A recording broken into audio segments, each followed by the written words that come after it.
Vamos.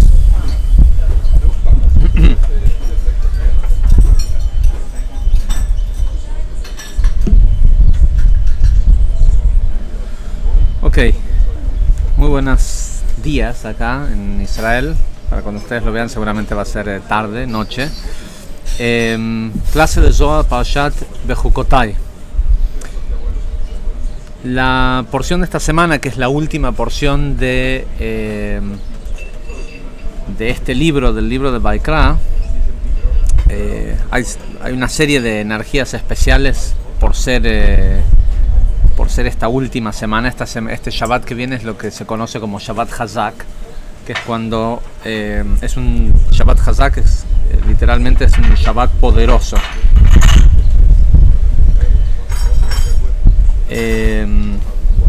Solo para que sepan, ahí estamos al aire libre en el viejo puerto de Yafo, que es uno de los, dicen que es el puerto más viejo del mundo, pero estamos al aire libre, entonces seguramente van a escuchar un poco el viento y también el ruido del exterior, pero bueno, es parte de la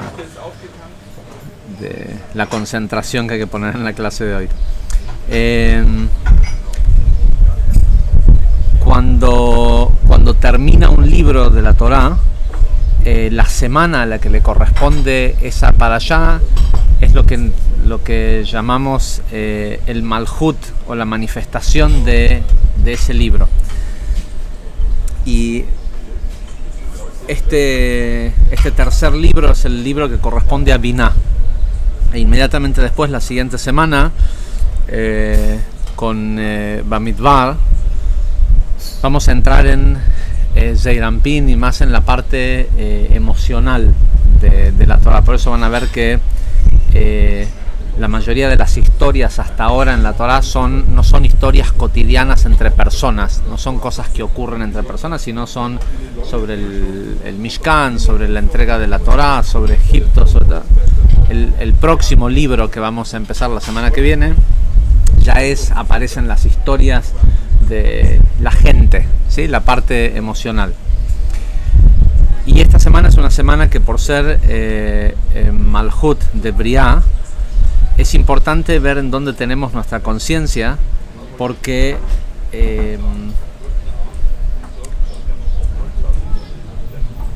de alguna forma es el lugar por donde pasa la energía del pensamiento a la emoción.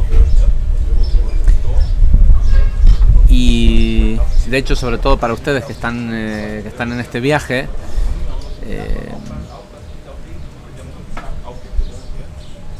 esta última semana que estamos en Israel, es el cómo pasa esta energía de Binah. El libro de Vaikra corresponde a la Sefera de Binah. Es cómo pasa esta energía de Binah hacia la vida real. Porque a muchos les está pasando que están pensando, la semana que viene se acaba, sobre todo las que ya vienen desde España, que se llevan más tiempo, y uno quiere que no se acabe el viaje. Y en realidad no debería de ser así. Uno no debería de ver la hora de poder tomar la energía de estas semanas y llevarlo a la vida cotidiana. La idea o sea, sí, en Binah es genial la vida. En Atzilut todo es perfecto, no existe el caos.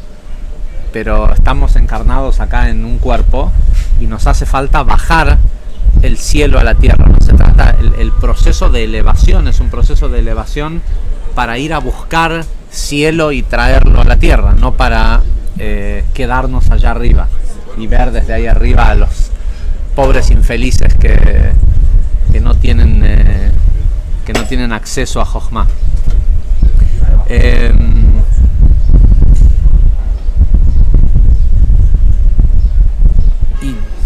Y de lo que se trata la energía de esta semana es de empezar a ver cómo uno lleva lo que aprendió de Sefer Vaikra, del libro de Levíticos, cómo lo lleva uno a la vida cotidiana.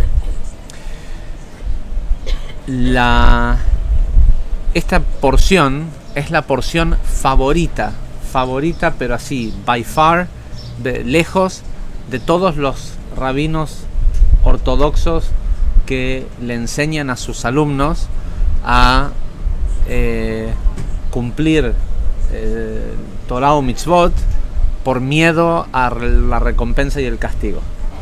¿Sí? De esta porción es de donde sacan, les digo, a ver cómo anda internet. La porción literalmente empieza diciendo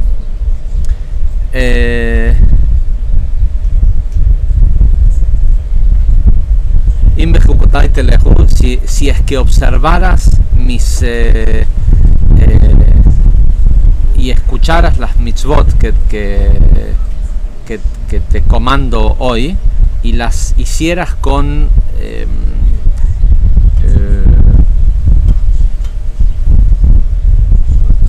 si las cumplieras pero prolijamente, es lo que te trata de decir la Torah, entonces te voy a dar lluvias en los momentos adecuados y tu tierra va a dar mucho más producción que otras tierras y tus árboles van a dar frutos.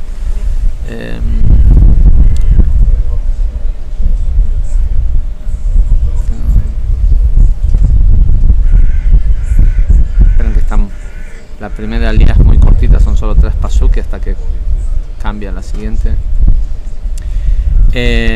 Y te voy a dar y va a haber paz sobre la tierra donde vivas,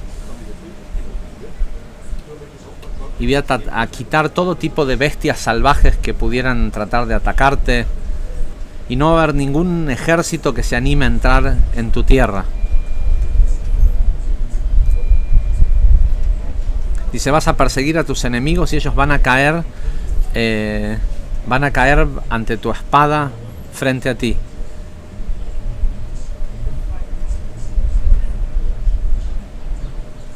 Dice, 5 de ustedes van a espantar a cientos, y cientos de ustedes a miles, a decenas de miles.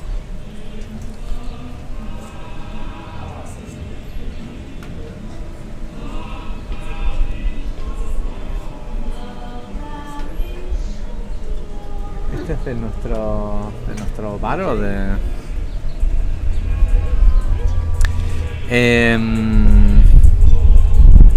y lo primero, entonces, y después, por supuesto, en la tercera alía dice, pero si no vas a cumplir, ¿sí? Entonces 5 enemigos van a poder destruir a cientos de ustedes, todo lo contrario, y se despacha con una serie de maldiciones, de cosas terribles que le va a pasar a la gente, que uno dice, bueno, evidentemente de lo que se trata esta Torah es de recompensa y castigo según cómo uno se porta, si cumple o no la Torah, es lo que te toca, ¿sí? Entonces el Ari empieza primero que nada diciendo, y por ende es ideal, viene como anillo al dedo si querés enseñar a que, miren, tienen que hacer esto, y si no, esperen a ver la ira del Señor. El Ari dice lo siguiente: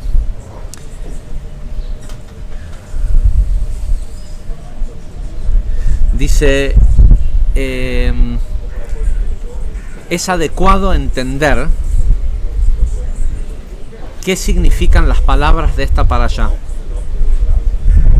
porque cuando leemos pareciera ser que Dios está tratando de convencer al pueblo y de darles un incentivo para que cumplan la Torah. ¿Y cómo lo hace? Diciéndoles que si se portan bien, es decir, si cumplen con los preceptos, les va a dar ciertos ¿cómo se dice? Rewards, ciertas recompensas. Dice, lo más desafortunado aún, dice David, de cómo suena todo esto, es que pareciera ser que los va a premiar con premios materiales. ¿Cómo es que hay un Dios que es solo espiritual, que lo que quiere es el crecimiento espiritual de la gente, y les ofrece plata a cambio de esto, de que va a haber más producción en tu campo y que va a haber... Sí, es como si hoy que no nos dedicamos al campo, es como si te dijeran, y vas a poder vender mucho más caro tu producto y vas a ganar y tu fábrica va a dar más producción y tu jefe te va a pagar más. ¿Sí? Pareciera ser como que Dios está chantajeando a la gente, diciéndole, y por otro lado amenazándolos de quitarles cosas espirituales, cosas materiales también. Dice, por eso creo que es importante explicar que todo de lo que habla esta parashá es del concepto o del tema de la transmigración de almas.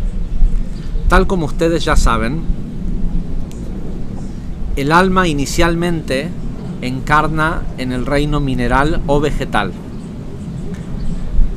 Y desde ahí empieza a ascender hacia el reino animal, el ganado, lo que sea. Y si tiene mérito, si crece, eventualmente asciende al reino del hombre, al reino humano.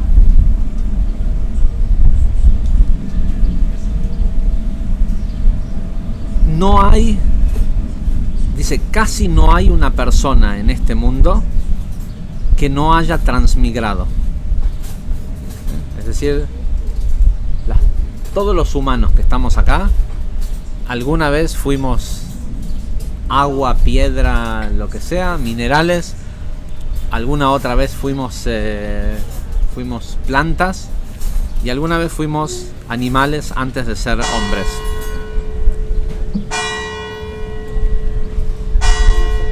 Pidan deseos.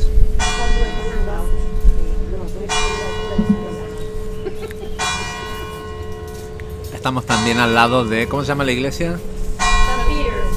Sí, la iglesia de San Pedro.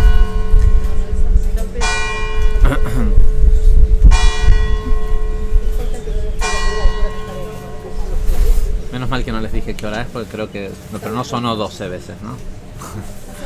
No.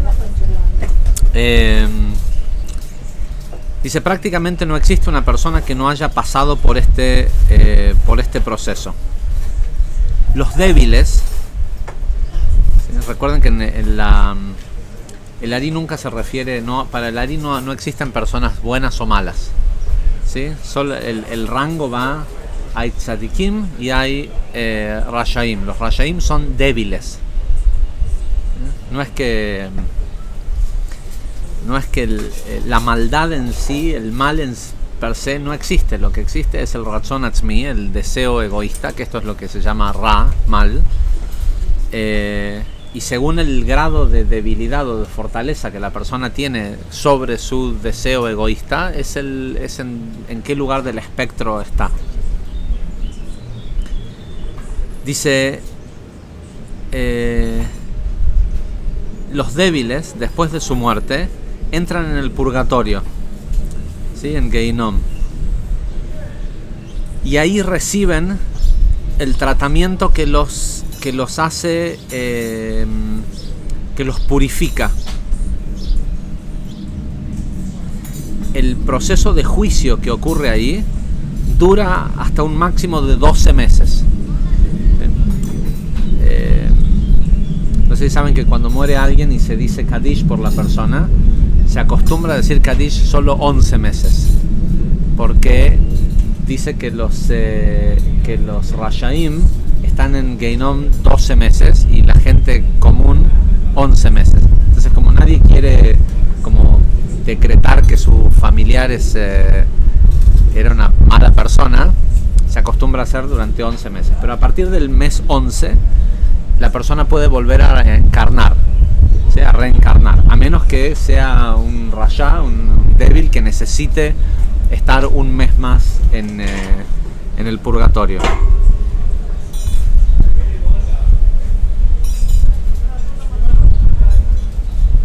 Ahora dice, hay ciertas personas débiles, cuando la porción dice y cientos, 5 perseguirán a cientos y cientos a miles, y caerán ante la espada o ante el sling, ¿cómo se dice? O con la onda. Dice, se refiere los Verán se refiere a los más débiles. Hay ciertas personas débiles que después de su muerte, para que puedan ser realmente limpiados, el proceso de Geinom, de lo que sería el purgatorio, es algo sumamente positivo. Es tener el mérito de ir al purgatorio, porque lo que pasa es que el purgatorio no es el purgatorio de Dante, ¿sí? Es otra cosa, es un proceso de pulido, de scoring, de rasqueteo de lo que se le pega a la persona, de las clipot que se le pega por los actos egoístas que hacen.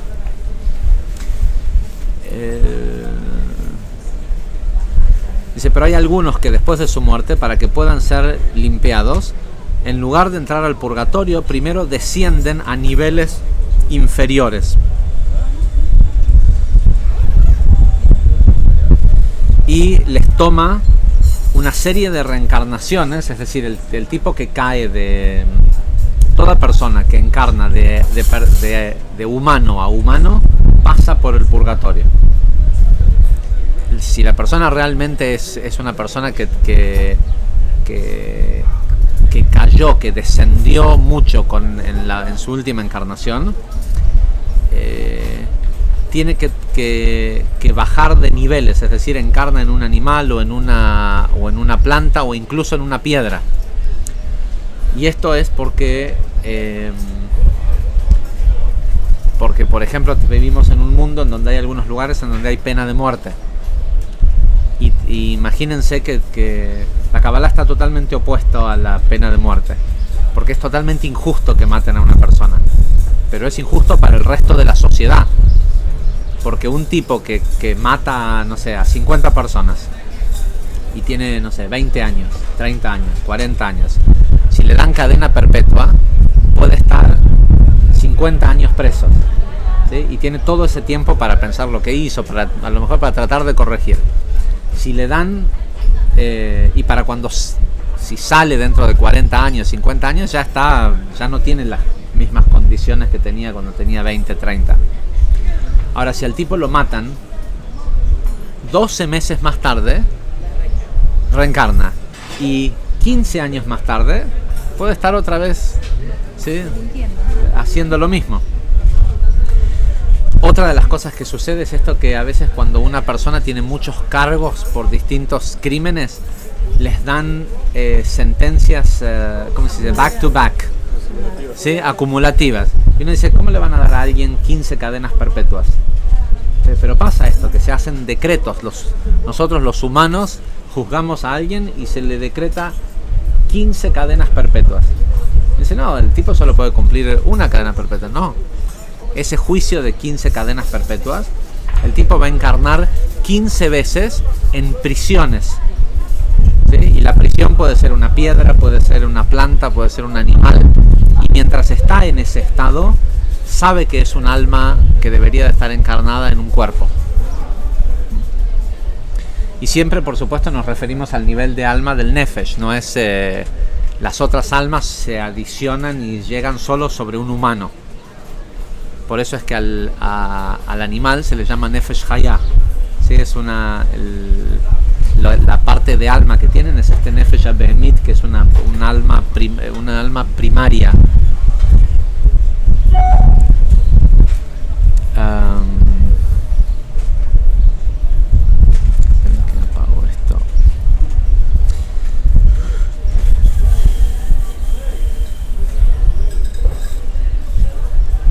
Dice, no existe un tiempo justo, o sea, para la persona que va a encarnar otra vez en un humano, son entre 11 y 12 meses. Dice, pero no existe un tiempo justo para la gente que le toca bajar de nivel. Dice, ese proceso de reencarnación puede tomar 20 años o 100 años o 1000 años hasta que ese alma se eleva otra vez. Dice, en contraste a esto, los fuegos del purgatorio nunca alcanzan al alma de un tzadik o de un estudioso de Torah. Y es por eso que de la única forma que pueden purificarse es reencarnando en la tierra.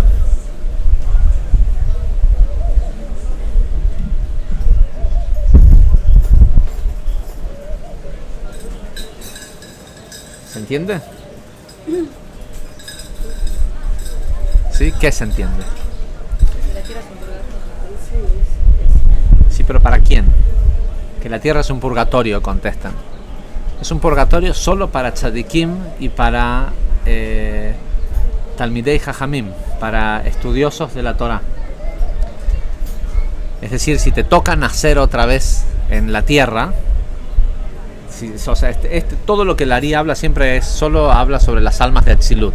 No es exclusivo a este tipo de almas. Si te toca nacer en el mundo, es porque estás acá limpiando algo que no se podía limpiar de los otros procesos, porque solo a los justos y a los estudiosos de Torah les toca reencarnar en este mundo. Con lo cual, pero puede pasar que la persona se olvide de por qué vino a este mundo, y eventualmente, si vive después toda una vida de no estudio de Torah, de no tener una búsqueda por adhesión con el Creador, pierda eso y en la próxima vuelta termine en una plantita, ¿sí? Que es mucho peor que lo que dice la parashá, de esto de que sí, si te voy a dar lluvias en tu tiempo, no. Bueno, si llueve mucho pongo un paraguas. Es mucho más fácil protegerse de lo que dice la parashá que lo que realmente quiere decir. Dice, cuando un tzadik se muere, está listo para ascender la escalera de los niveles sublimes del paraíso. Pero esto no pasa de una sola vez. Al contrario, lo que le sucede es que inmediatamente después de su muerte atraviesa un proceso de sufrimiento que lo limpia. Y esto lo limpia de sus transgresiones más serias. Después de que pasó ese primer nivel y entra en un nivel del paraíso, asciende y niveles más sublimes y atraviesa otro nivel de sufrimiento que le va limpiando niveles más sutiles de sus transgresiones o sus pecados. Dice, y ahí recién entra en un segundo nivel, y así va subiendo, dice, hasta que termina corrigiendo los detalles más pequeños del cómo se cumple o no los preceptos de la Torah. Dice, hasta que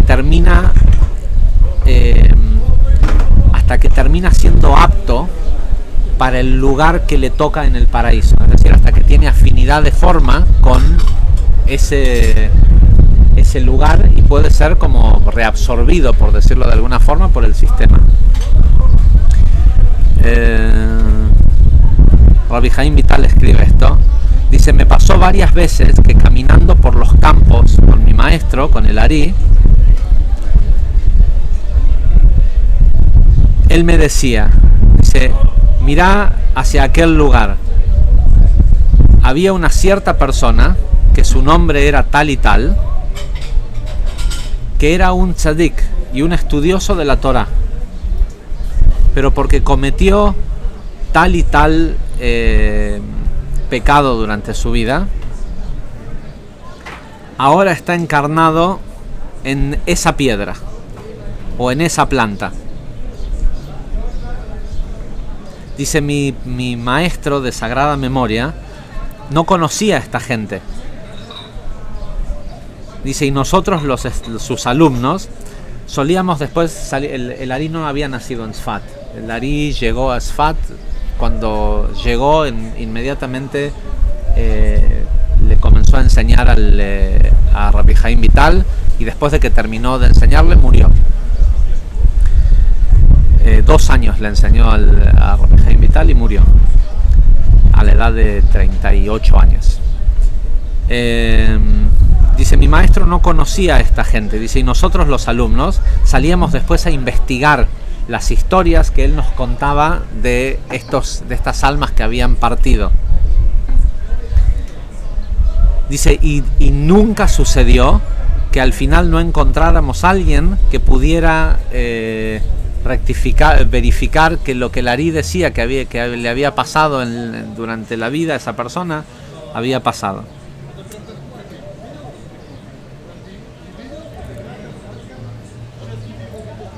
Dice, la verdad, dice, no puedo entrar en más detalles porque no puedo, ya ni siquiera puedo acordarme, perdón, dice, las innumerables veces que esto sucedió. Dice, otras veces él podía mirar hacia una tumba desde 500 cubos de distancia, no sé exacto esa medida cuánto equivale en metros.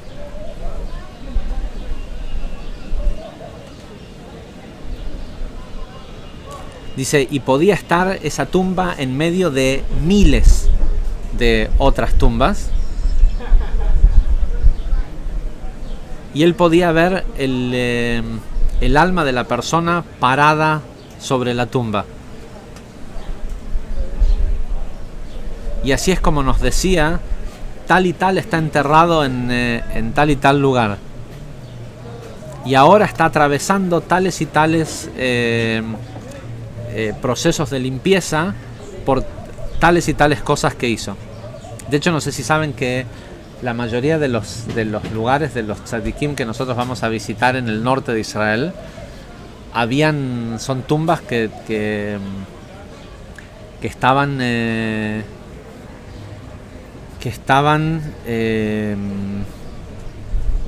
que se sabía que eran tumbas, pero no se sabía quién estaba enterrado en esas tumbas, sobre todo las de los Tanaim, de los que murieron hace 2000 años atrás, 1500 años atrás. El Ari vivió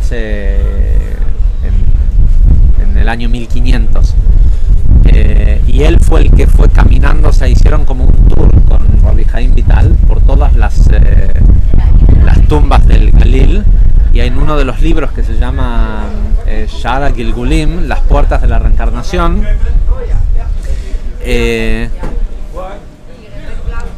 Ari va describiendo quién es el que está enterrado en cada uno de estos lugares.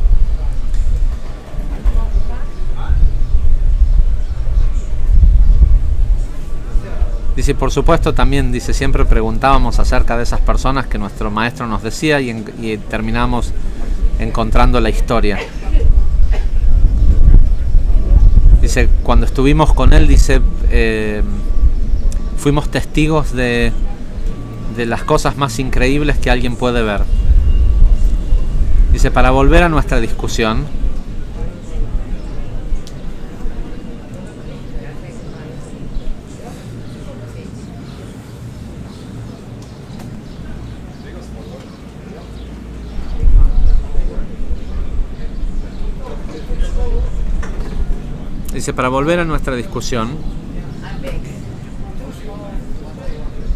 cada persona siempre paga por lo que ha hecho en este mundo, y lo paga de una forma u otra a través del proceso de reencarnación. Dice, y todo esto ocurre antes de que tenga el mérito de entrar al purgatorio, porque una vez que entra al purgatorio, el purgatorio lo purifica. O sea, el purgatorio es un destino final. hay que tener todo un mérito para poder entrar al purgatorio, porque una vez que una persona tiene el mérito de entrar al purgatorio, el purgatorio lo purifica y lo deja totalmente, o sea, es lo último. ¿Sí? La persona que ya pasó por el purgatorio no necesita volver, porque queda totalmente corregido. Dice, y en ese proceso de reencarnación, dice, la persona puede reencarnar en un objeto inanimado, en una planta, en un animal o en una persona. Dice, prácticamente nadie puede salvarse del proceso de reencarnación por lo menos alguna vez. Porque dice, solo en este mundo la persona puede experimentar el sufrimiento que necesita para liberarse de las capas del ego, ¿sí? Nada cura más el ego que el fracaso. Y asimismo, generalmente la gente, cuanto más fracaso, más ego tiene, ¿sí? Porque uno puede entender que Bill Gates tenga ego, ¿sí? Uno puede entender que no sé, ¿sí? Que Warren Buffett, un billonario o un tipo que descubrió, no sé, algo increíble en la ciencia, que esa gente tenga ego. Pero la gente que tiene ego en el mundo, la mayoría es gente que no tiene, ¿cómo se dice? Nothing to show for. O sea, si tuvieran que decir, bueno, pero tengo ego porque hice esto. ¿Qué hiciste? Igual te das el lujo de tener ego. Y todos lo tenemos de una forma u otra. No digo de que esté bien que si de repente un Warren Buffett tiene ego, pero por lo menos uno puede decir, bueno, la verdad que sí.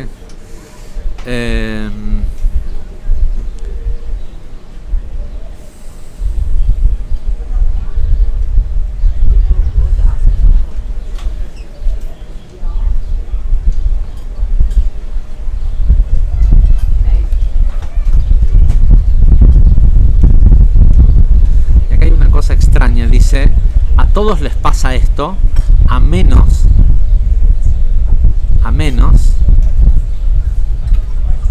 que haya sido rematerializado en una combinación alma-cuerpo.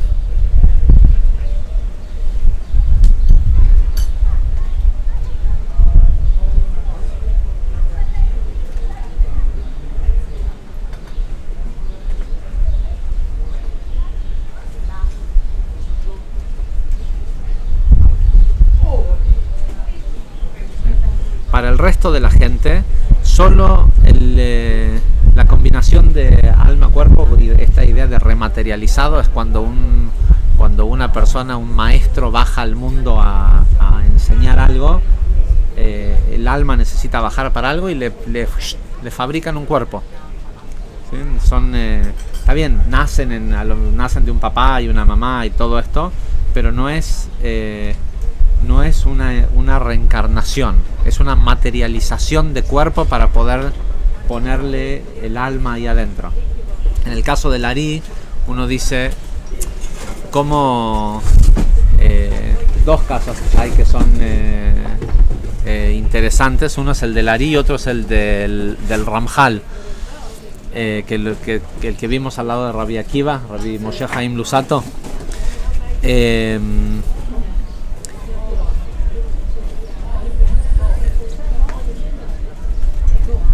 Uno puede decir, bueno, 35, 37 años el Ramjal, 38, 39, no me acuerdo cuánto el Ari, es poco tiempo para vivir para una persona, ¿no? Bueno, pero si la persona solo viene a enseñar, el Ramjal empezó escribiendo una de las obras más importantes que hizo el Ramjal, la escribió cuando tenía 8 años. Y la persona que era su maestro su maestro de Torah, la publicó inicialmente con su nombre, pero a pedido del Ramjal, porque si decían que eso lo había escrito un chico de 8 años, no lo iban a aceptar como un conocimiento, porque aparte es toda una revelación cabalística. el Ari empezó a escribir muchos de los rezos que nosotros utilizamos en Shabbat, los escribió cuando tenía 6 años. Incluso es interesante porque en Atkinus Seudatá, una de las conexiones que hacemos el viernes en la noche, es algo impresionante lo que dice cuando uno lee el texto.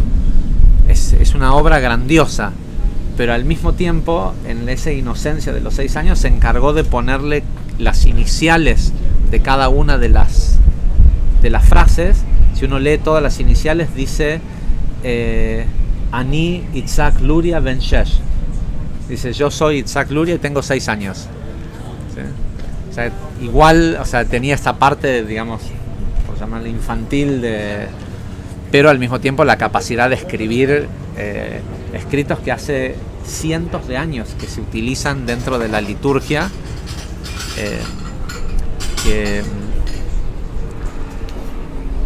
que seguramente si viene un chico de 6 años a querer enseñarte Kabbalah o lo que sea, por más que te diga algo impresionante, no lo escucharías.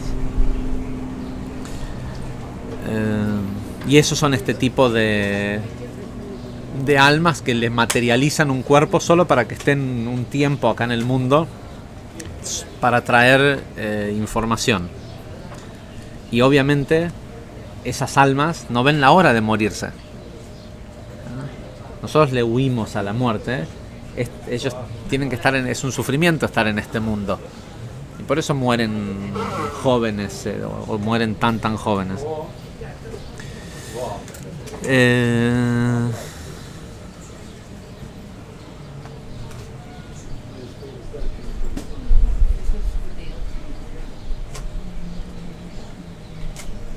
Dice, el grado, en qué nivel una persona reencarna cuando reencarna en mundos inferiores, es un indicativo de qué tan graves son las cosas que hizo. Cuanto más abajo fue a parar, más tiempo le va a tardar subir. En otra sección donde el Ari explica sobre las leyes de Kashrut, de lo que se puede comer y no se puede comer, justamente muestra cómo, o sea, lo explica desde ese lugar, es lo que sigue después de esto, cómo hacen estas almas para volver a elevarse. Es un proceso de transmigración a través de la planta consume los minerales del suelo y de esa forma las almas, las chispas de luz que están en el mundo mineral pueden integrarse en el mundo vegetal y así subir un nivel. Los animales comen esos vegetales o nosotros comemos esos vegetales y nosotros terminamos comiéndonos a los animales y a los vegetales y tomando agua también. Y por eso es que existe todo este concepto de decir bendiciones antes y después de comer, porque tiene que ver con primero que nada con protegerse a uno mismo. La primera bendición es una bendición para protegerse a uno mismo, porque uno lo que está por hacer es permitirle a ese alma que encarne en uno. ¿Sí? Uno tiene que pensar muy bien qué es lo que come y lo que toma y demás, porque en realidad lo que está haciendo es que le está permitiendo a eso que está comiendo en que se haga parte de uno por un tiempo hasta que el cuerpo lo degrade y lo despida. Incluso la parte física, los átomos, lo físico de la comida y de lo que tomamos y demás se convierten en parte de nuestro cuerpo. Pero lo que no queremos es que esas almas se queden en nuestro cuerpo. Entonces lo que uno hace con la bendición inicial es que separa lo profano de lo sagrado. Y la bendición final lo que es como una... ¿sí? Uno dispara es solo para elevar el alma de lo que había en la comida. A Dios no le importa, que no está esperando que le agradezcas, porque no es para agradecerle a Dios decir una bendición antes y después. Es solo una secuencia de letras hebreas que está diseñado, es un código, está diseñado para catapultar, para elevar llevar las chispas de luz de las almas que están en la comida.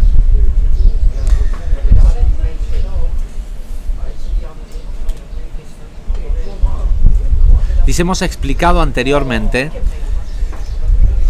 que todos los mundos fueron creados sobre las ruinas de los 7 reyes primordiales que dominaron la tierra de Edom y murieron. Lo que también conocemos como los mundos colapsados del caos.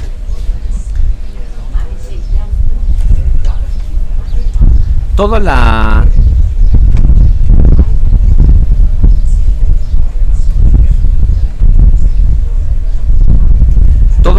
las partes más puras de esos mundos, ¿sí?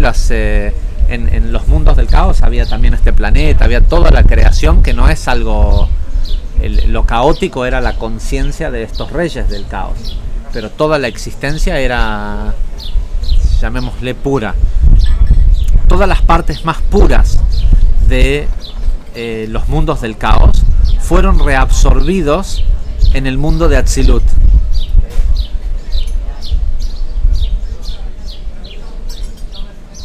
Dice, y todo lo que era demasiado grueso para ser absorbido por Atzilut fue absorbido por Briah.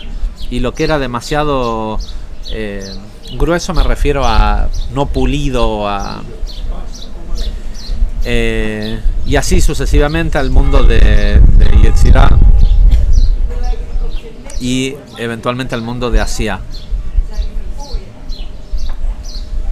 Dice, los elementos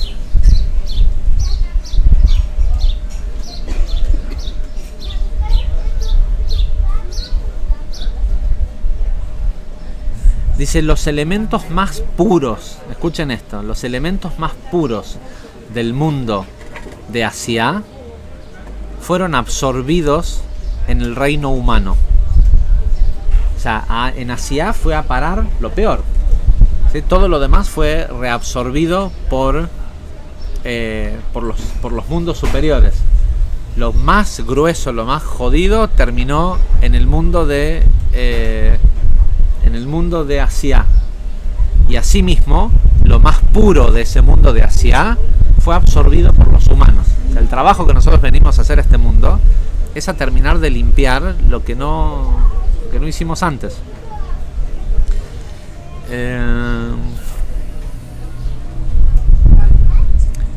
Luego, lo más puro se lo quedó el hombre del mundo de Asiá.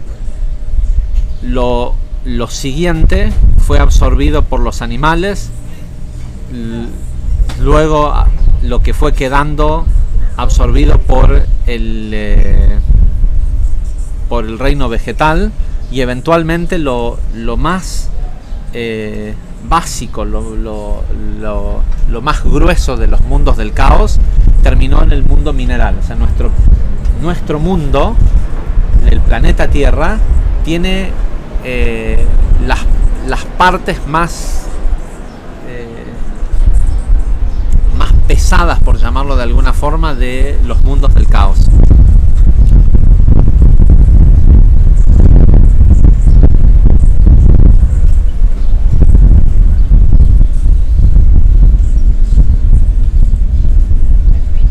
Dice, una persona justa, a través de sus actos y del cumplir los preceptos de la Torá, tales como cuando come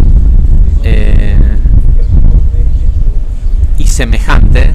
Es interesante porque habla de preceptos como si fueran muchos, pero dice como cuando come y semejante, no dice que haya muchos otros, y es interesante porque si se fijan,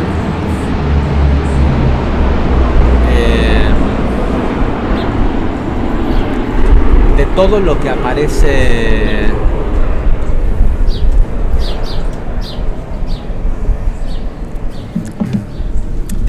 aparece en los preceptos de la Torá, lo que más hacemos constantemente, o lo que más oportunidad nos da de hacer, de cumplir uno de estos preceptos, es comer. Hay mucha gente viendo, no voy a hacer ningún comentario de cuán justos son todos ustedes. No, sí, se ve que había chispas milenarias que estaban esperando que lleguen ustedes y no quiero que la gente de otros lugares piensen que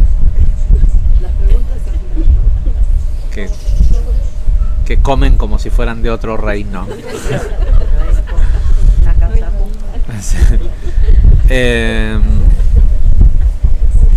Dice, los tzadikim, las personas justas, a través de sus acciones y de cosas como comer y semejante, tienen el poder de elevar esas chispas, las chispas que están en lo más profundo del abismo de la tierra.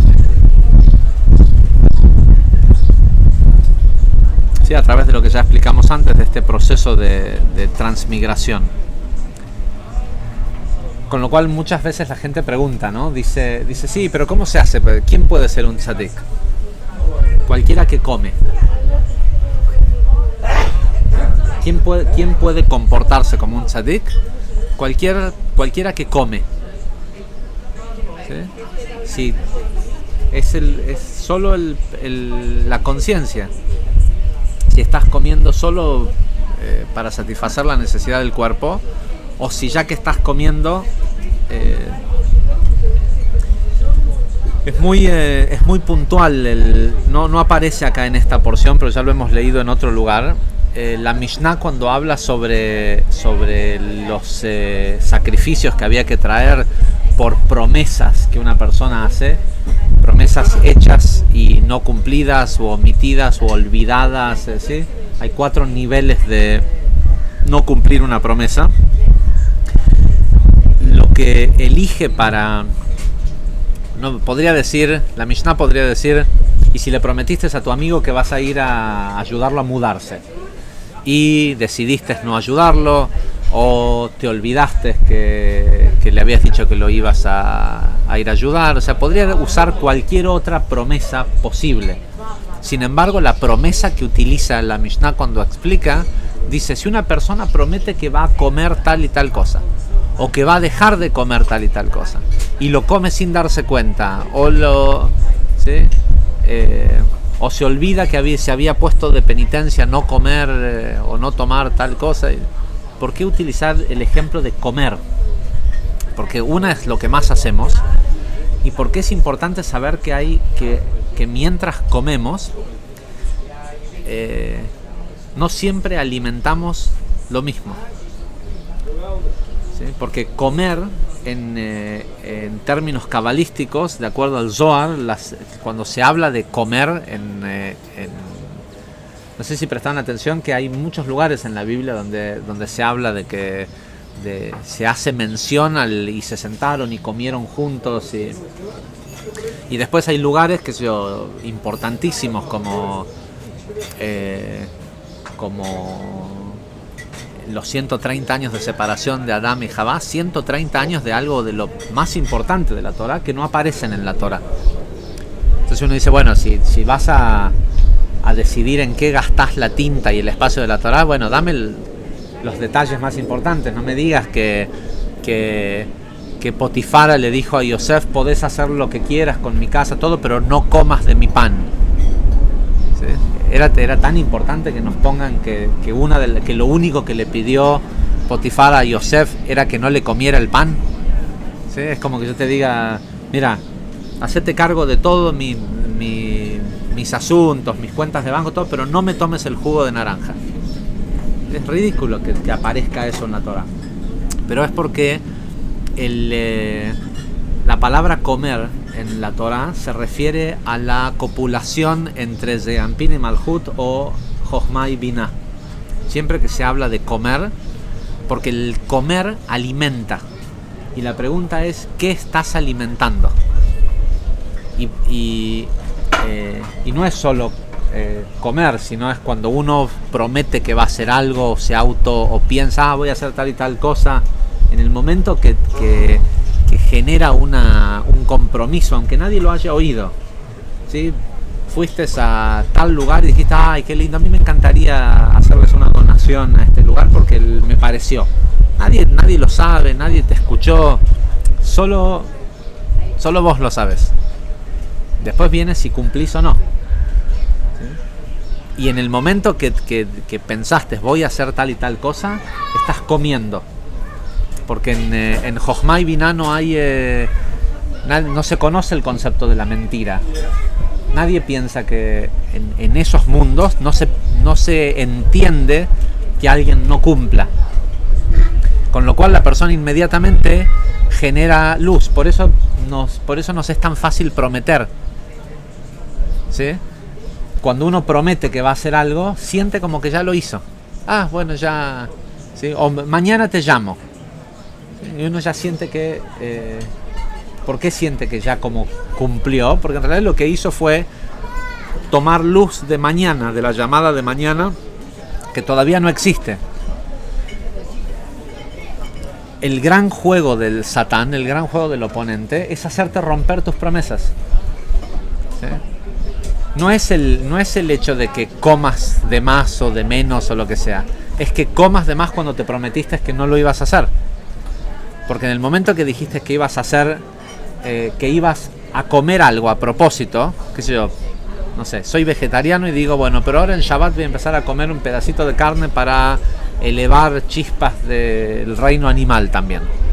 Y después digo, no, mejor no lo hago.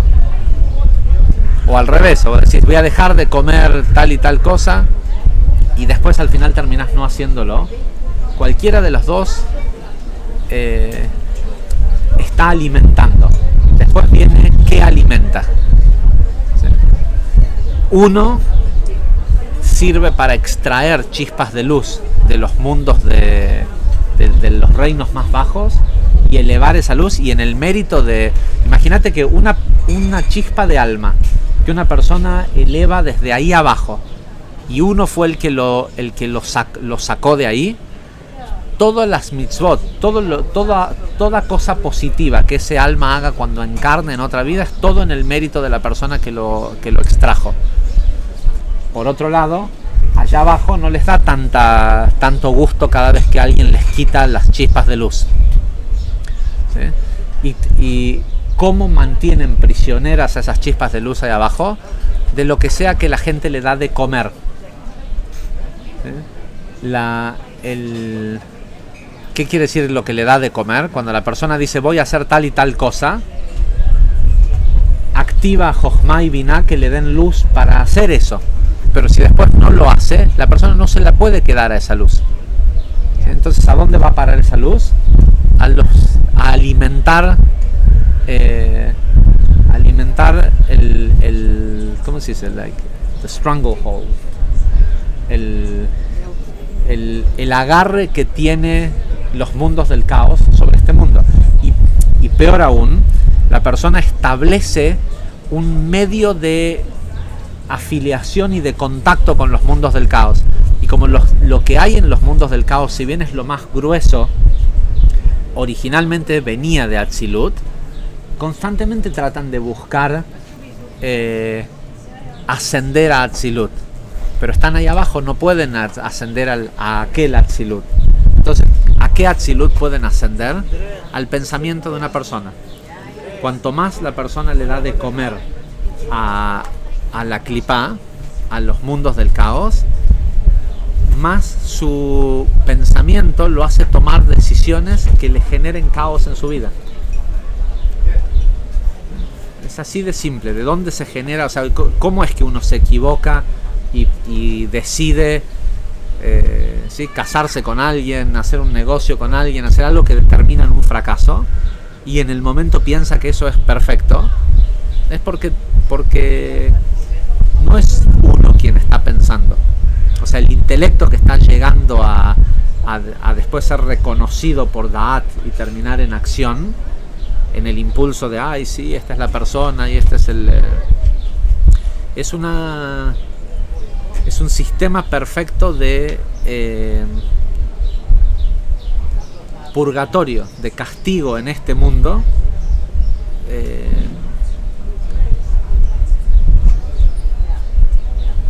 de medidas exactas de sufrimiento por el egoísmo de la persona, del egoísmo y de la debilidad. Por eso esta idea de que el Rasha en realidad lo que es, no es que es una mala persona, es un débil. ¿Sí?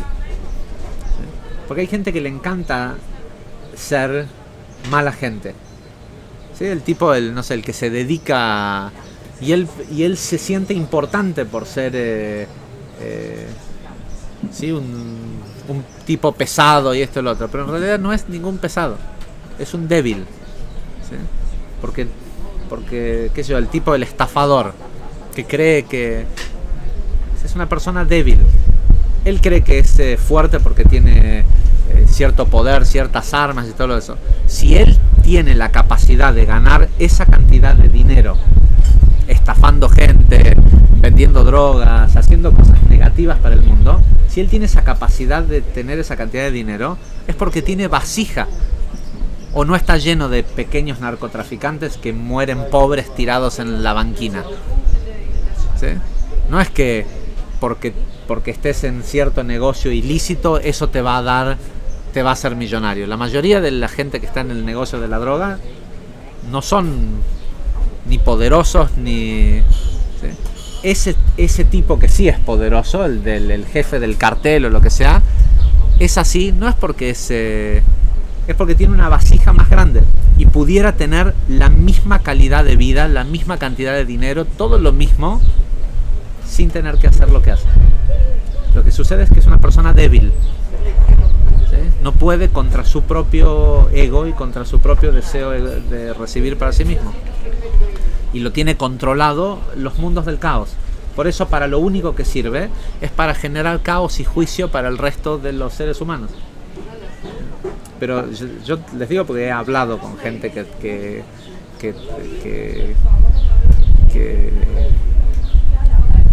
están en cosas sí, sobre todo acá en Israel tengo gente conocida y encima van y hacen grandes donaciones a los templos, y te dicen, esto es lo único que yo sé hacer. Y en realidad no importa qué sabes hacer. Si podés, si en lo que sea que haces. Es lo que hablábamos ayer de la diferencia entre la gente que tiene un oficio porque eso es lo que sabe hacer, y la gente que se dedica a ganar dinero. ¿Sí? Cuando una persona se dedica a ganar dinero, es lo mismo si lo hace vendiendo jugo en la plaza de Yafo o haciendo cualquier otra cosa.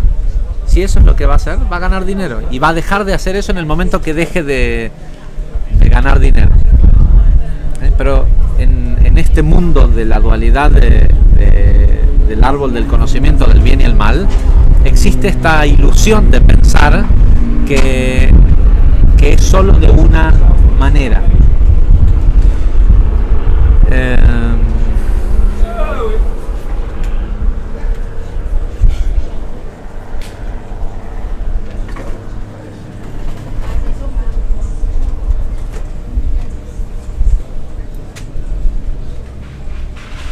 Hay una historia que se me vino ahora a la mente, hay una historia que es buenísima. Uno de los alumnos del Magid The Message, de Rabbi Dov Ber The Message, que era el discípulo, el alumno directo del Baal Shem Tov, si bien el Baal Shem Tov tenía muchos alumnos, el Magid The Message fue el que se quedó como maestro del resto de los alumnos. Uno de los alumnos del Magid The Message era un famoso ladrón, en realidad era un alumno del Baal Shem Tov que venía siempre en las fiestas a que el Baal Shem Tov lo bendiciera, y el Baal Shem Tov siempre le daba una bendición. Y eventualmente vino una vez en Shavuot a ver al Baal Shem Tov. El Baal Shem Tov se había muerto. Creo que es el primer día de Shavuot que murió el Baal Shem Tov. y le fue a reclamar al Maggid, le dice, ¿y ahora quién me va a bendecir? O sea, o sea, el tipo sentía que si no tenía la bendición del Baal Shem Tov, ¿cómo iba a poder seguir haciendo lo que hacía si no tuviera algo sobrenatural que lo protegiera? Y el Maggid de Message le dijo, no, ya no está más el Baal Shem Tov y yo no te puedo bendecir. Lo que te puedo decir es cómo hacer para no necesitar que un tzadik te bendiga. Y terminó siendo uno de los alumnos del Maggid de Message, y no sabemos quién es de todos los alumnos, pero es alguien que uno de quien hoy leemos de los Hasidim y todo esto, antes de ser uno de nuestros maestros, el tipo era un delincuente. Pero es solo por el no entender que si la persona logra ese nivel de poder y todo eso, es porque nació con un pedazo de vasija que es mucho más grande que la que tienen otras personas, y puede tener la misma cantidad de riqueza, puede tener todo haciendo cualquier otra cosa. No es cierto que porque naciste en la mafia es de la única forma que... ¿sí? Como tampoco es cierto que porque naciste en una familia pobre vas a tener que ser pobre toda la vida. O sea, si tenés el deseo de vivir de otra manera es porque tenés una vasija que te dice que es posible.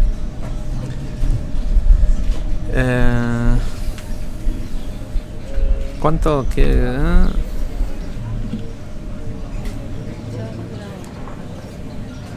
Sí, 1 hora y 1 minuto.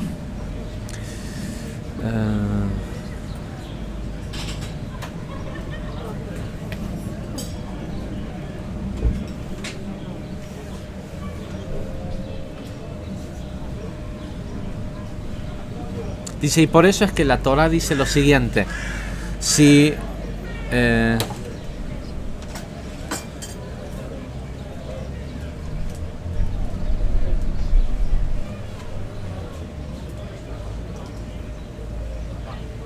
dice, y por eso es que la Torah dice lo siguiente: si observás mis leyes y sos cuidadoso en observar los mandamientos, te voy a dar lluvia en la temporada adecuada para que la tierra pueda darle frutos, pueda producir árboles y que esos árboles te den frutos. Dice, vas a comer de esos frutos y tu alma va a estar satisfecha. Dice, porque en realidad a lo que se refiere es que lo único que le puede dar satisfacción al alma de una persona, y esto debe tener algo que ver también con la gente que no puede parar de comer, es por falta de satisfacción. Dice, lo único que le da satisfacción al alma de una persona cuando come es saber que lo hizo para elevar las chispas de luz que están en niveles inferiores en la comida. Dice, y este es el significado místico del versículo que dice, y comerás tu pan hasta saciarte y podrás estar en la tierra en donde vivas en paz y seguro.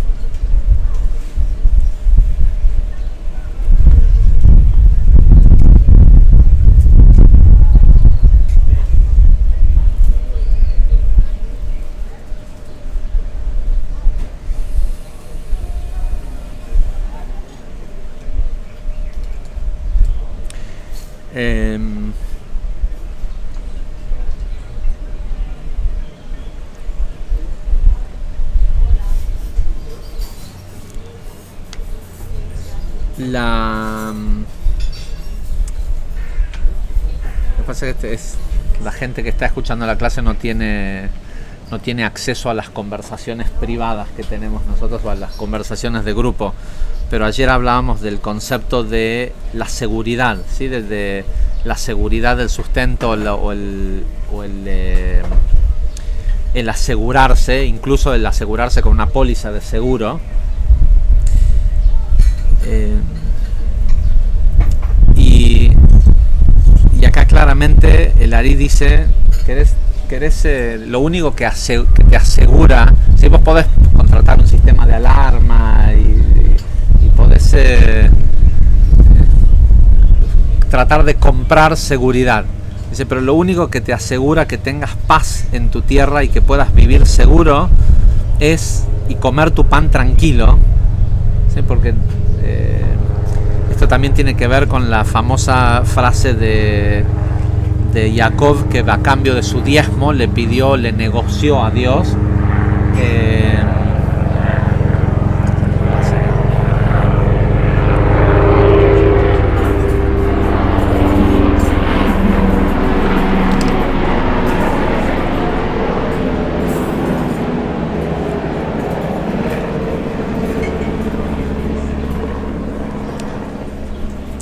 Jacob le negoció a Dios pan para comer y ropa para vestir. Y está la pregunta, ¿no? De que ¿para qué lo va a querer al pan? ¿Para dárselo de comer a los patos? ¿Sí? Para ir a Palermo a la gente que no sabe, en Buenos Aires hay un lago lleno de patos donde la gente va y tira el pan viejo. Obvio que es pan para comer, pero no, pan para comer, o sea, esta negociación que le hace Jacob a Dios a cambio de su diezmo es: quiero pan, pero quiero poder disfrutarlo. Quiero ropa y poder vestirla. ¿Cuánta gente hay que para cuando puede comprarse y puede pagar las cosas que siempre quiso, ya no las puede disfrutar? A veces solo por un tema de salud.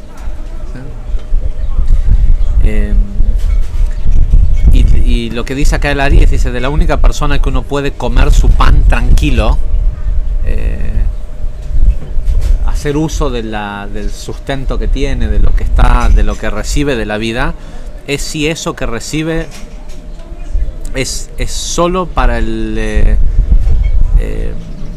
solo con la conciencia de que él lo que está haciendo en este mundo es venir o sea, que todo lo que la persona hace puede servir en el proceso de elevación de este mundo. Después al final hace un pequeño descargo que dice que no todas las almas pueden ascender al mismo tiempo en tiempo se refiere a la época del año. Dice específicamente, alguien que ha estado reencarnado en el reino animal solo puede ascender al reino vegetal durante los meses de Av, Elul, Tishrei y Heshvan. Leo, Virgo,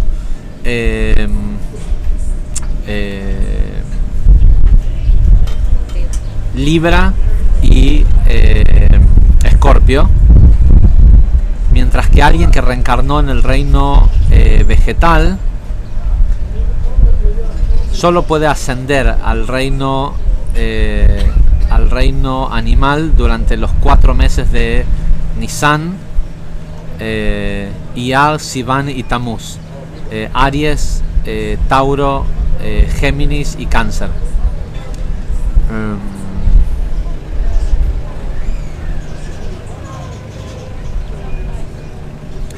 Ok. Para cerrar,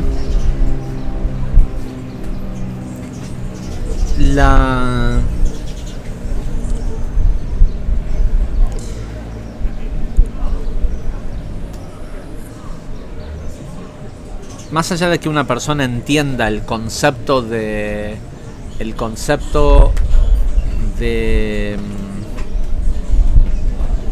cómo pedir y la diferencia entre el pedir y desear y todo esto y el poder precipitar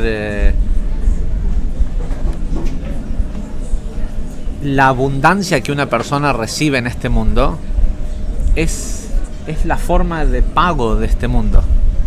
O sea, no es que no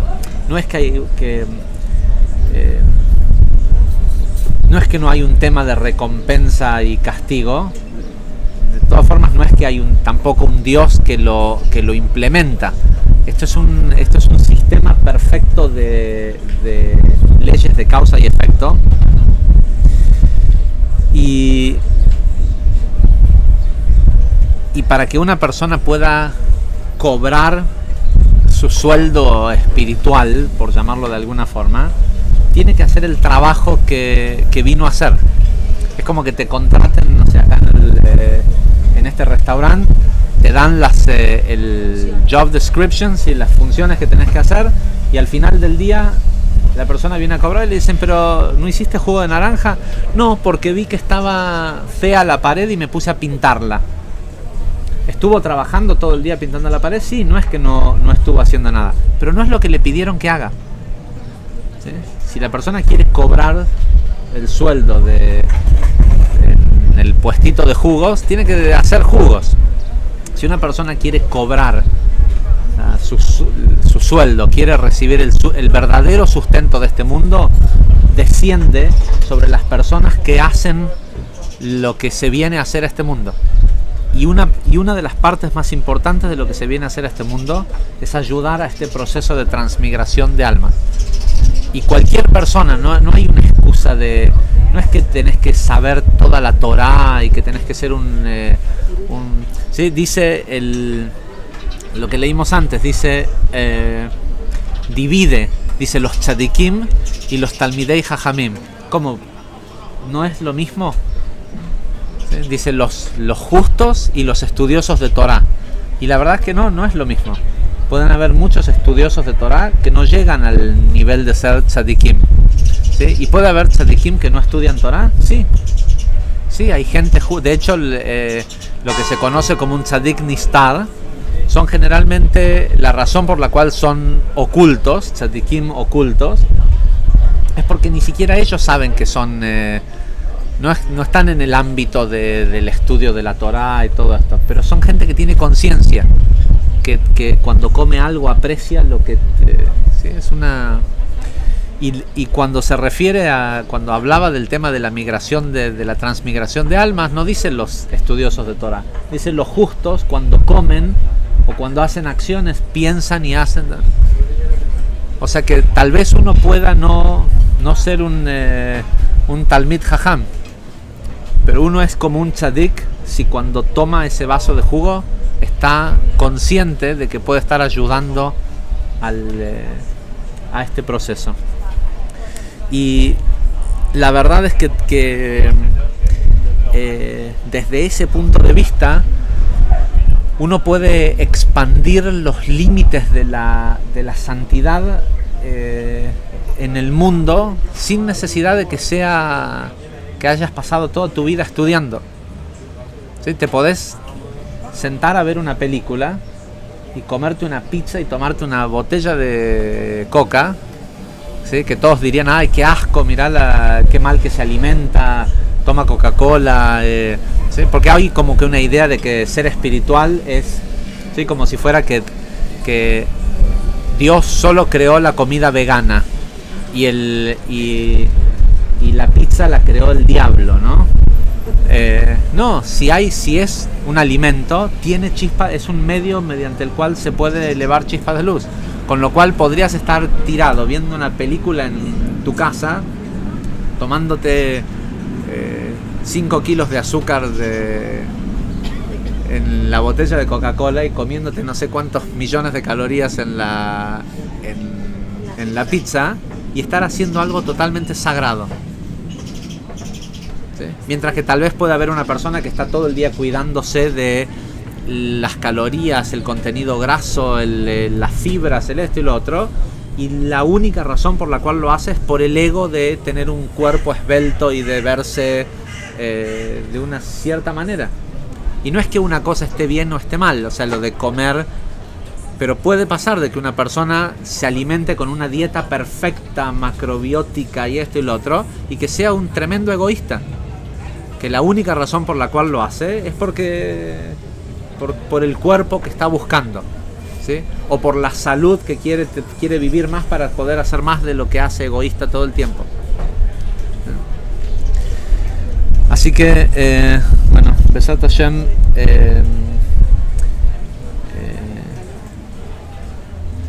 funciona en un montón de aspectos estos de encontrarle el propósito, ¿sí? O sea, todo, desde qué sé yo, como este viaje, venís a un viaje así para extraer estas chispas de luz de uno, de cosas, o para la foto de Facebook. ¿Sí? Y hay mucha gente que viaja por el mundo que ni siquiera se la pasa tan bien, pero es para el selfie con una sonrisa recién hecha, ¿sí? Solo para la foto y para que todos digan, ay, mira cómo me gustaría vivir como vive esta persona. ¿Sí? Así que bueno, Besat Hashem está este Shabbat Hazak, que encima vamos a hacer Shabbat en Sfat, y en un lugar que de por sí es un lugar Hazak, es un lugar fuerte, nos dé el deseo de incorporar más la espiritualidad a nuestra vida y entender que no pasa por cuánto sé de Torah, sino de qué tan presente estoy en...